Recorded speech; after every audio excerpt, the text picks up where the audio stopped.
श्री गणेशाय नमः। श्री हरि संक्षिप्त स्कंद पुराण।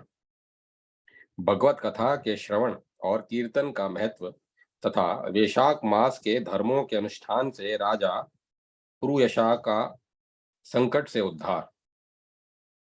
श्रुतदेव बोले, मेष राशि में सूर्य के स्थित रहने पर जो वैशाख मास में प्रातः काल स्नान करता है और भगवान विष्णु की पूजा करके इस कथा को सुनता है, वह सब पापों से मुक्त हो भगवान विष्णु के परम धाम को प्राप्त होता है। इस विषय में एक प्राचीन इतिहास कहते हैं, जो सब पापों का नाशक, पवित्र कारक, धर्मानुकूल, वंदनीय और पुरातन है। गोदावरी के तट पर शुभ ब्रोश्वर क्षेत्र में महर्षि दुर्वासा के दो शिष्य रहते थे, जो परमहंस ब्रह्मनिष्ठ, उपनिषद विद्या में परिनिष्ठित और इच्छा रहित थे। वे भिक्षा मात्र भोजन करते और पुण्यमय जीवन बिताते हुए गुफा में निवास करते थे। उनमें से एक का नाम था सत्यनिष्ठ और दूसरे का तपोनिष्ठ। वे उन्हीं नामों से तीनों लोकों में विख्यात थे। सत्यनिष्ठ सदा भगवान विष्णु की कथा में तत्पर रहते थे। जब कोई श्रोता अथवा वक्ता न होता तब वे अपने नित्य कर्म किया करते थे। यदि कोई श्रोता उपस्थित होता तो उसे निरंतर वे भगवत कथा सुनाते, और यदि कोई कथावाचक भगवान विष्णु की कल्याणमयी पवित्र कथा कहता तो वे अपने सब कर्मों को समेटकर श्रवण में तत्पर हो उस कथा को सुनने लगते थे। वे अत्यंत दूर के तीर्थों और देव मंदिरों को छोड़कर तथा कथा विरोधी कर्मों का परित्याग करके भगवान की दिव्य कथा सुनते और श्रोताओं को स्वयं भी सुनाते थे।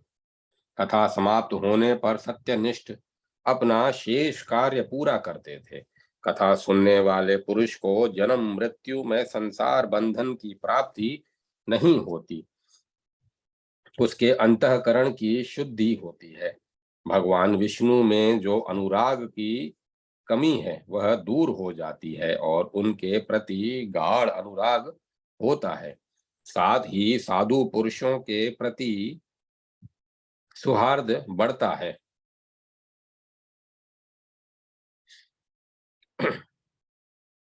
रजोगुण रहित गुणातीत परमात्मा शीघ्र ही हृदय में स्थित हो जाते हैं। श्रवण से ज्ञान पाकर मनुष्य भगवान चिंतन में समर्थ होता है। श्रवण, ध्यान और मनन यह वेदों में अनेक प्रकार से बताया गया है।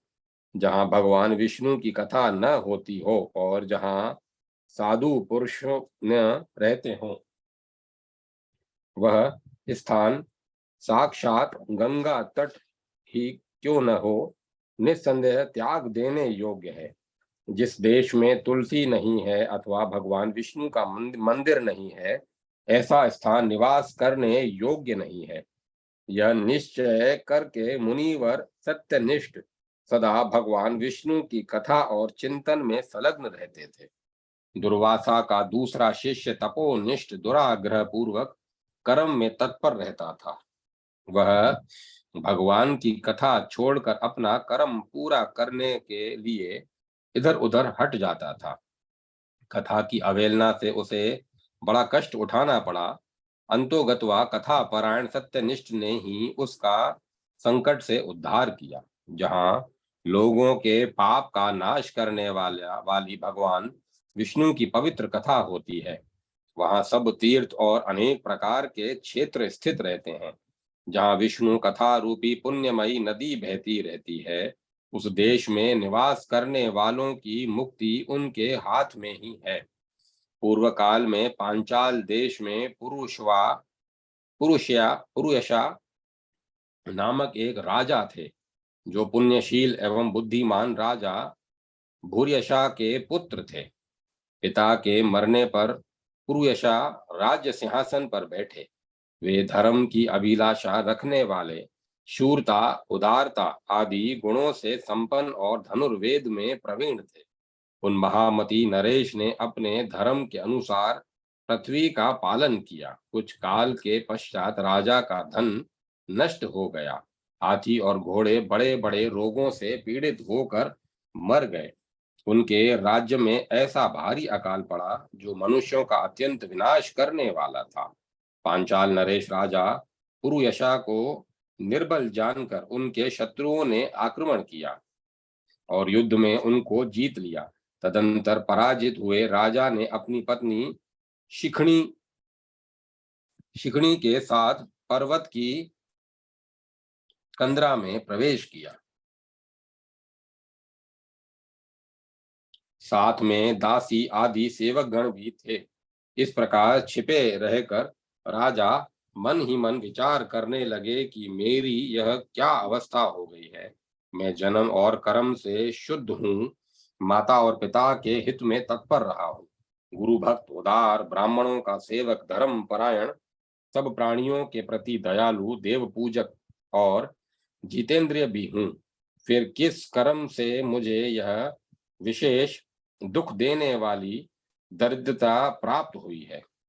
जिस कर्म से मेरी पराजय हुई और किस किस कर्म से मेरी पराजय हुई और किस कर्म के फल स्वरूप मुझे यह वनवास मिला है? इस प्रकार चिंता से व्याकुल होकर राजा ने खिन्न चित्त से अपने सर्वज्ञ गुरु मुनि श्रेष्ठ याज और उपयाज का स्मरण किया। राजा के आह्वान करने पर दोनों बुद्धिमान मुनीश्वर वहां आए। उन्हें देखकर पांचाल प्रिय नरेश सहसा उठकर खड़े हो गए और बड़ी भक्ति के साथ गुरु के चरणों में मस्तक रखकर प्रणाम किया। फिर वन में पैदा होने वाली शुभ सामग्रियों के द्वारा उन्होंने एक उन्होंने उन दोनों का पूजन किया और विनीत भाव से पूछा, विप्रवरों, मैं गुरु चरणों में भक्ति रखने वाला हूँ। मुझे किस कर्म से यह दरिद्रता, कोष हानि और शत्रुओं से पराजय प्राप्त हुई है? किस कारण से मेरा वनवास हुआ और मुझे अकेले रहना पड़ा? मेरे न कोई पुत्र है, न भाई है और न हितकारी मित्र ही है। मेरे द्वारा सुरक्षित राज्य में यह बड़ा भारी अकाल कैसे पड़ गया? ये सब बातें विस्तार पूर्वक मुझे बताइए। राजा के इस प्रकार पूछने पर वे दोनों मुनि श्रेष्ठ कुछ देर ध्यान मग्न हो इस प्रकार बोले, राजन, तुम पहले के 10 जन्मों तक महापापी व्याध रहे हो। तुम सब लोगों के प्रति क्रूर और हिंसा परायण थे। तुमने कभी लेश मात्र भी धर्म का अनुष्ठान नहीं किया। इंद्रिय संयम तथा मनोनिग्रह का तुमने सर्वथा अभाव था। तुम्हारी जीवा किसी प्रकार भगवान विष्णु के नाम नहीं लेती थी।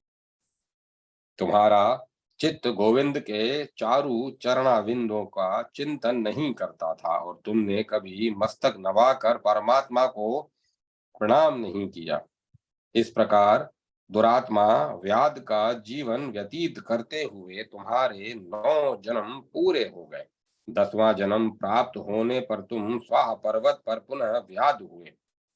वहां सब लोगों के प्रति क्रूरता करना ही तुम्हारा स्वभाव था। तुम मनुष्यों के लिए यम के समान थे, दयाहीन, शस्त्र जीवी और हिंसा परायण थे। अपनी स्त्री के साथ रहते हुए राह चलने वाले पथिकों को तुम बड़ा कष्ट दिया करते थे, बड़े भारी शठ थे। इस प्रकार अपने हित को न जानते हुए तुमने बहुत वर्ष व्यतीत किए। जिनके छोटे छोटे बच्चे हैं, ऐसे मृगों और पक्षियों के वध करने के कारण तुम दयाहीन दुर्बुद्धि को इस जन्म में कोई पुत्र नहीं प्राप्त हुआ। तुमने सबके साथ विश्वासघात किया, इसीलिए तुम्हारे कोई सहोदर भाई नहीं हुआ। मार्ग में सबको पीड़ा देते रहे, इसीलिए इस जन्म में तुम मित्र रहित हो। साधु पुरुषों के तिरस्कार से शत्रुओं द्वारा तुम्हारी पराजय हुई। कभी दान न देने के दोष से तुम्हारे घर में दरिद्रता प्राप्त हुई। तुमने दूसरों को सदा उद्वेग में डाला, इसीलिए तुम्हें दुस्सह वनवास मिला। सबके अप्रिय होने के कारण तुम्हें असह्य दुख मिला है। तुम्हारे क्रूर कर्मों के फल से ही इस जन्म में मिला हुआ राज्य भी छिन गया है।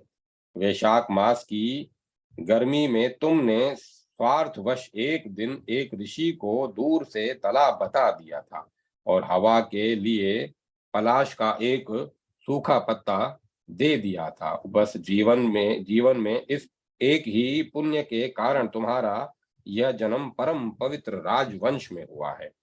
अब यदि तुम सुख, राज्य, धन्यादि संपत्ति, स्वर्ग और मोक्ष चाहते हो अथवा सायुज्य एवं श्री हरि के पद की अभिलाषा रखते हो तो वैशाख मास के धर्मों का पालन करो। इससे सब प्रकार के सुख पाओगे। इस समय वैशाख मास चल रहा है। आज अक्षय तृतीया है। आज तुम विधि पूर्वक स्नान और भगवान लक्ष्मीपति की पूजा करो। यदि अपने समान ही गुणवान पुत्र की अभिलाषा करते हो तो सब प्राणियों के हित के लिए प्याऊ लगाओ। इस पवित्र वैशाख मास में भगवान मधुसूदन की प्रसन्नता के लिए यदि तुम निष्काम भाव से धर्मों का अनुष्ठान करोगे तो अंतःकरण शुद्ध होने पर तुम्हें भगवान विष्णु का प्रत्यक्ष दर्शन होगा। यूं कहकर राजा की अनुमति ले उनके दोनों ब्राह्मण पुरोहित याज और उपयाज जैसे आए थे वैसे ही चले गए। उनसे उपदेश पाकर महाराज पुरुयशा ने वैशाख मास के संपूर्ण धर्मों का श्रद्धा पूर्वक पालन किया और भगवान मधुसूदन की आराधना की। इससे उनका प्रभाव बढ़ गया तथा बंधु बांधव उनसे आकर मिल गए। तत्पश्चात वे मरने से बची हुई सेना को साथ ले बंधुओं सहित पांचाल नगरी के समीप आए। उस समय पांचाल राजा के साथ राजाओं का पुनः संग्राम हुआ। महारथी पुरुयशा ने अकेले ही समस्त महाबाहु राजाओं पर विजय पाई। विरोधी राजाओं ने भागकर विभिन्न देशों के मार्गों का आश्रय लिया। विजयी पांचाल राज ने भागे हुए राजाओं के कोष 10 करोड़ घोड़े, 3 करोड़ हाथी, 1 अरब रथ, 10,000 ऊंट और 3 लाख खच्चरों को अपने अधिकार में करके अपनी पुरी में पहुंचा दिया। वैशाख धर्म के महात्म्य से सब राजा भगन मनोरथ हो पुरुयशा को कर देने वाले हो गए और पांचाल देश में अनुपम सुकाल आ गया। भगवान विष्णु की प्रसन्नता से इस वसुधा पर उनका एक छत्र राज्य हुआ और गुरुता, उदारता आदि गुणों से युक्त उनके 5 पुत्र हुए जो धृष्ट कीर्ति, धृष्ट केतु, धृष्ट धुमन, विजय और चित्रकेतु के नाम से प्रसिद्ध थे। धर्म पूर्वक प्रतिपालित होकर समस्त प्रजा राजा के प्रति अनुरक्त हो गई। इससे उसी क्षण उन्हें वैशाख मास के प्रभाव का निश्चय हो गया। तब से पांचाल राज भगवान विष्णु की प्रसन्नता के लिए वैशाख मास के धर्मों का निष्काम भाव से बार बार बराबर पालन करने लगे। उनके इस धर्म से संतुष्ट होकर भगवान विष्णु ने अक्षय तृतीया के दिन उन्हें प्रत्यक्ष दर्शन दिया। ओम विष्णुवे नमः। ओम नमो नारायण। राजा पुरुयशा को भगवान का दर्शन, उनके द्वारा भगवत स्तुति और भगवान के वरदान से राजा की सायुज्य मुक्ति। श्रुतदेव कहते हैं, परमात्मा भगवान नारायण 4 भुजाओं से सुशोभित थे। उन्होंने हाथों में शंख, चक्र, गदा और पद्म धारण कर रखे थे। वे पीतांबर धारण करके वनमाला से विभूषित थे। भगवती लक्ष्मी तथा एक पार्षद के साथ गरुड़ की पीठ पर विराजित थे। उनका दुस्सह तेज देखकर राजा के नेत्र सहसा मुंद गए। उनके सब अंगों में रोमांच हो गया और नेत्रों से अश्रुधारा प्रवाहित होने लगी। भगवत दर्शन के आनंद में उनका हृदय सर्वथा डूब गया। उन्होंने तत्काल आगे बढ़कर भगवान को साष्टांग प्रणाम किया। फिर प्रेम विहल नेत्रों से विश्वात्मा देव जगदीश्वर श्री हरि को बहुत देर तक निहार कर उनके चरण धोए और उस जल को अपने मस्तक पर धारण किया। उन्हीं चरणों की धोवन रूपा श्री गंगा जी ब्रह्मा सहित तीनों लोकों को पवित्र करती है। तत्पश्चात राजा ने महान वैभव से बहुमूल्य वस्त्र, आभूषण और चंदन से हार, धूप, दीप तथा अमृत के समान नैवेद्य के निवेदन आदि से एवं अपने तन, मन, धन और आत्मा का समर्पण करके अद्वितीय पुराण पुरुष भगवान विष्णु का पूजन किया। पूजा के बाद इस प्रकार स्तुति की, जो निर्गुण, निरंजन और प्रजापतियों के भी अधीश्वर हैं, ब्रह्मा आदि संपूर्ण देवता जिनकी वंदना करते रहते हैं, उन परम पुरुष भगवान श्री हरि को मैं प्रणाम करता हूँ। शरणागतों की पाप राशि का नाश करने वाले आपके चरणाविंदों को परिपक्व योग वाले योगियों ने जो अपने हृदय में धारण किया है, यह उनके लिए बड़े सौभाग्य की बात है।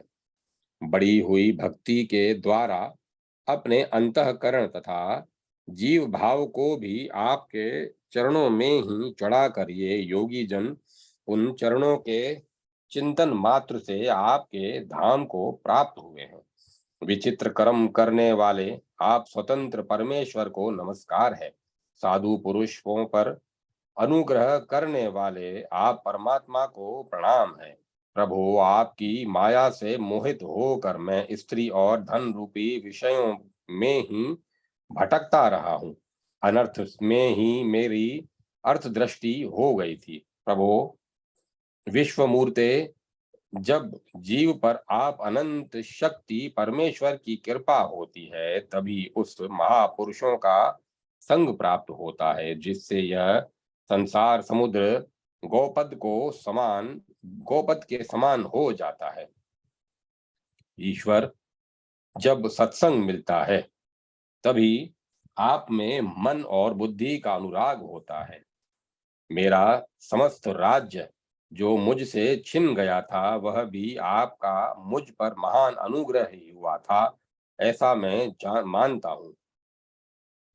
मैं न तो राज्य चाहता हूँ, न पुत्र आदि की इच्छा रखता हूँ और न कोष की ही अभिलाषा करता हूँ, अपितु मुनियों के द्वारा ध्यान करने योग्य जो आपके आराधनीय चरणाविंद हैं, उन्हीं का नित्य सेवन करना चाहता हूँ। देवेश्वर जगन निवास, मुझ पर प्रसन्न होइए, जिससे आपके चरण कमलों की स्तुति बराबर बनी रहे तथा स्त्री, पुत्र, खजाना एवं आत्मीय कहे जाने वाले सब पदार्थों में जो मेरी आसक्ति है, वह सदा के लिए दूर हो जाए। भगवान, मेरा मन सदा आपके चरणाविंदों के चिंतन में लगा रहे। मेरी वाणी आपकी दिव्य कथा के निरंतर वर्णन में तत्पर हो। मेरे ये दोनों नेत्र आपके श्री विग्रह के दर्शन में, कान कथा श्रवण में और रसना आपके भोग लगाए हुए प्रसाद के आस्वादन में प्रवृत्त हो। प्रभो, मेरी नासिका आपके चरण कमलों की तथा आपके भक्त जनों के गंध विलेपन आदि की सुगंध लेने में, दोनों हाथ आपके मंदिर में झाड़ू देने आदि की सेवा में, दोनों पैर आपके तीर्थ तथा कथा स्थान की यात्रा करने में तथा मस्तक निरंतर आपको प्रणाम करने में संलग्न रहे। मेरी कामना आपकी उत्तम कथा में और बुद्धि अहिर्निश आपका चिंतन करने में तत्पर हो। मेरे घर पर पधारे हुए मुनियों द्वारा आपकी उत्तम कथा का वर्णन तथा आपकी महिमा का गान होता रहे और इसी में मेरे दिन बीते। विष्णु, एक क्षण तथा आधे पल के लिए भी ऐसा प्रसंग न उपस्थित हो।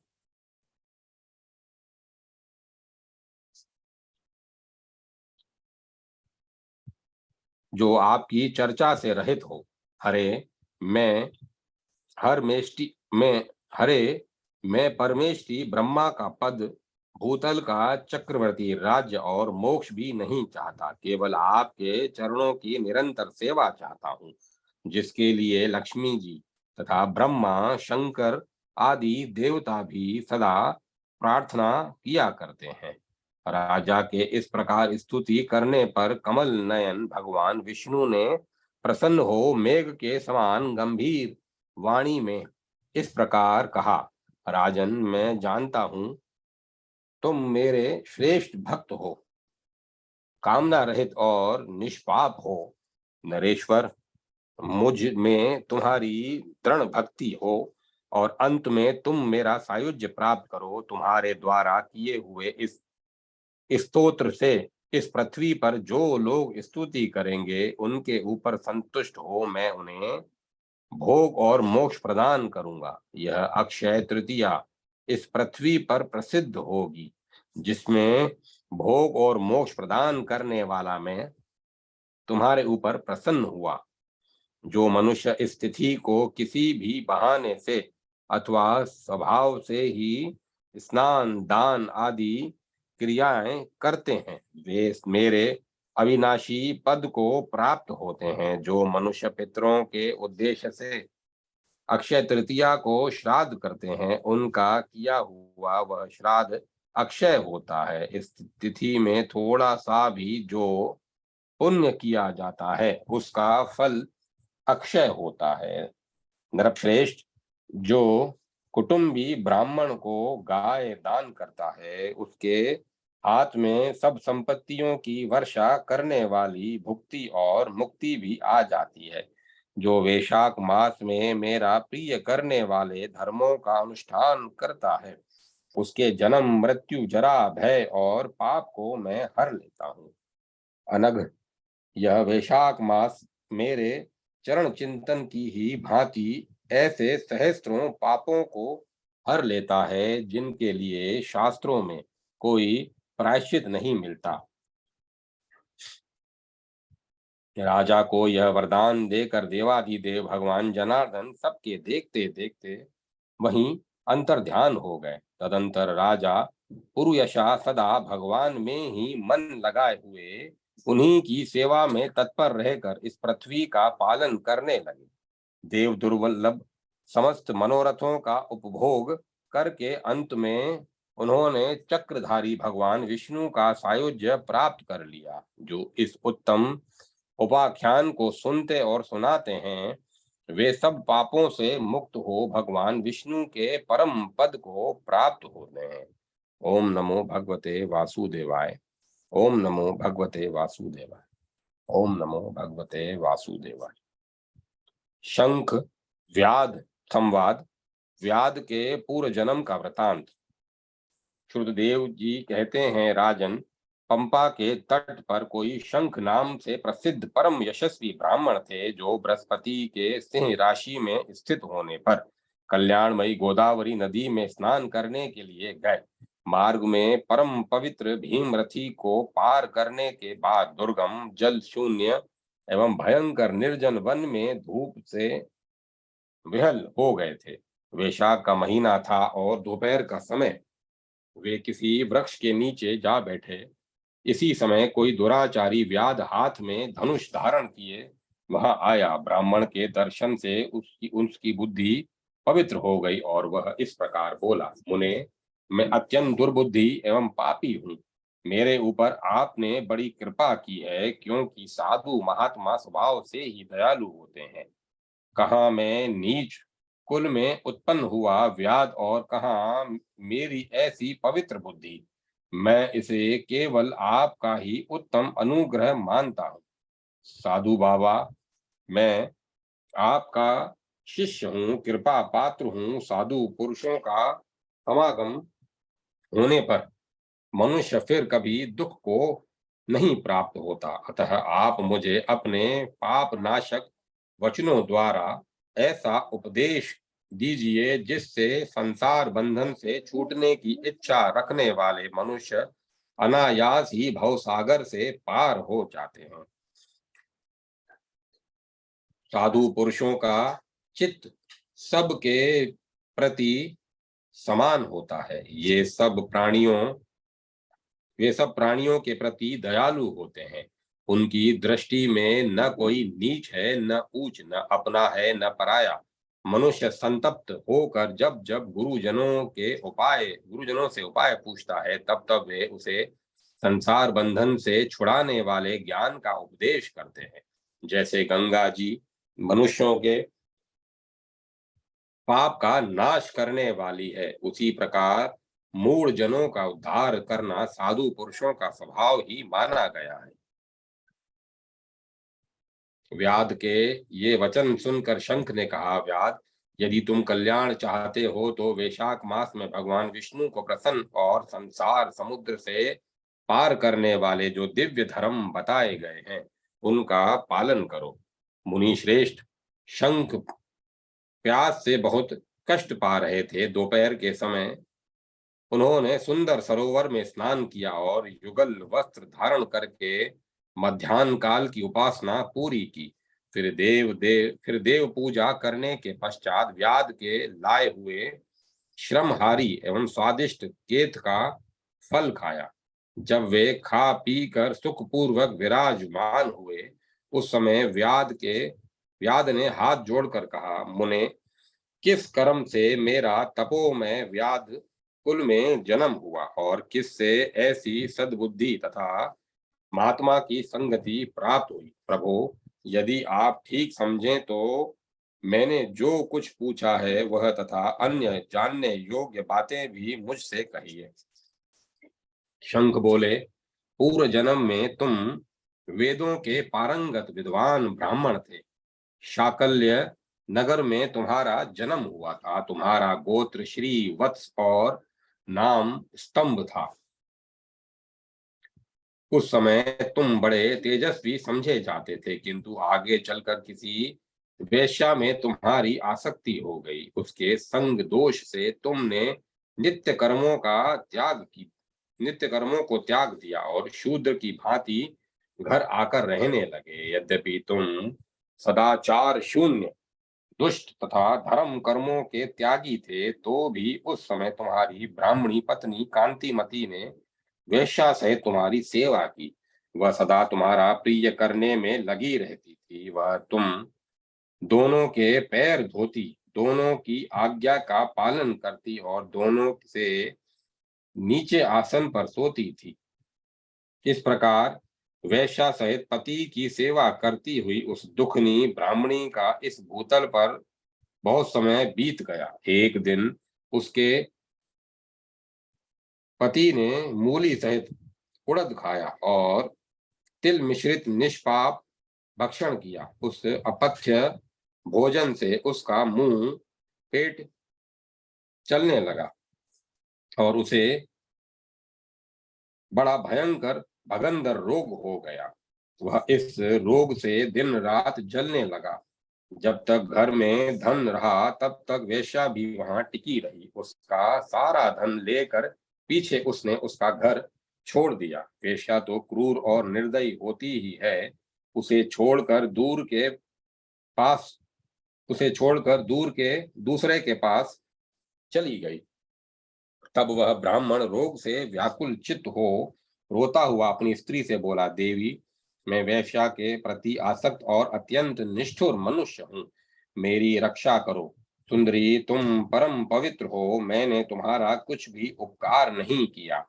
कल्याणी, जो पापी एवं निंदित मनुष्य अपनी विनीत पत्नी का आदर नहीं करता, वह 15 जन्मों तक नपुंसक होता है। महाभागे, दिन रात साधु पुरुष उसकी निंदा करते हैं। तुम साध्वी और पतिव्रता हो, मैं तुम्हारा अनादर करके पाप योनि में गिरूंगा। तुम्हारा अनादर करने से जो तुम्हारे मन में क्रोध हुआ होगा, उससे मैं दग्ध हो चुका हूं। इस प्रकार अनुपता युक्त वचन कहते हुए पति से वह पतिव्रता हाथ जोड़कर बोली, प्राणनाथ, आप मेरे प्रति किए हुए व्यवहार को लेकर दुख न मनाएं, लज्जा का अनुभव न करें। मेरा आपके ऊपर तनिक भी क्रोध नहीं है। जिससे आप अपने को दग्ध हुआ बतलाते हैं, पूर्व जन्म में किए हुए पाप ही इस जन्म में दुखरूप होकर आते हैं, जो उन दुखों को धैर्य पूर्वक सहन करती है वही स्त्री साध्वी मानी जाती है और वही पुरुष श्रेष्ठ समझा जाता है। वह उत्तम वर्ण वाली स्त्री अपने पिता और भाइयों से धन मांगकर लाई और उसी से पति का पालन करने लगी। उसने अपने स्वामी को साक्षात क्षीर सागर निवासी विष्णु ही माना। वह दिन रात पति के मल मूत्र साफ करती और उसके शरीर में पड़े हुए कष्टदायक कीड़ों को धीरे धीरे नख से खींचकर निकालती थी। ब्राह्मणी न रात में सोती थी न दिन में। अपने स्वामी के दुख से संतप्त होकर वह दुखिनी सदा इस प्रकार प्रार्थना किया करती थी, प्रसिद्ध देवता और पितर मेरे स्वामी की रक्षा करें, उन्हें इन्हें रोगहीन एवं निष्पाप कर दें। मैं पति के आरोग्य के लिए चंडिका देवी को भैंस का दही और उत्तम अन्न चढ़ाऊंगी। उत्तम गणेश महात्मा गणेश की प्रसन्नता के लिए मोदक बनवाऊंगी। 10 शनिवारों को उपवास करूंगी तथा मीठा और घी नहीं खाऊंगी। मेरे पति रोगहीन होकर 100 वर्ष जीवें। इस प्रकार वह देवी प्रतिदिन देवताओं से प्रार्थना करती थी। उन्हीं दिनों कोई देवल नामक महात्मा वहां आए। वैशाख मास में धूप से पीड़ित हो सायंकाल के समय उस ब्राह्मण के घर में उन्होंने पदार्पण किया। ब्राह्मणी ने महात्मा के चरण धोकर उस जल को मस्तक पर चढ़ाया और धूप से कष्ट पाए हुए महात्मा को पीने के लिए शरबत दिया। प्रातः काल सूर्य उदय होने पर मुनि जैसे आए थे वैसे चले गए। तदंतर थोड़े ही समय में उस ब्राह्मण को सन्निपात हो गया। ब्राह्मणी सौंठ मिर्च और पीपल लेकर जब उसके मुंह में डालने लगी तब उसने पत्नी की उंगली काट ली। उसके दोनों दांत सहसा सट गए और ब्राह्मणी की उंगली का वह कोमल खंड उसके मुंह में ही रह गया। उंगली काटकर उस वेश्या का ही चिंतन करता हुआ वह ब्राह्मण मर गया। तब उसकी पत्नी कांतिमती ने कंगन बेचकर बहुत सा ईंधन खरीदा और चिता बनाकर वह साध्वी पति के साथ उसमें जा बैठी। उसने पति के रोगी शरीर का गाढ़ आलिंगन करके उसके साथ अपने आप को भी चिता में जला दिया। फिर शरीर त्याग कर वह सहसा भगवान विष्णु के धाम में चली गई। उसने वैशाख मास में जो देवल मुनि को शरबत पिलाया और उसके चरणोदक को शीश पर चढ़ाया था, इससे उसको योगी गम्य परम पद की प्राप्ति हुई। तुमने अंतकाल में वैश्या का चिंतन करते हुए शरीर त्याग किया था, इसीलिए इस घोर व्याध के शरीर में आए हो और हिंसा में आसक्त हो सबको उद्वेग में डाला करते हो। तुमने वैशाख मास में मुनि को शरबत देने के लिए ब्राह्मणी को अनुमति दी थी। उसी पुण्य के से आज व्याध होने पर भी तुम्हें सब सुखों के एकमात्र साधन धर्म विषयक प्रश्न पूछने के लिए उत्तम बुद्धि प्राप्त हुई है। तुमने जो सब पापों को हरने वाले मुनि के चरणोदक को सिर पर धारण किया था, उसी का यह फल है कि वन में तुम्हें मेरा संग मिला है। ओम नमो नारायण। ओम नमो नारायण। ओम तत्सत। ओम सत्सत। अब कथा को विराम दिया जाता है।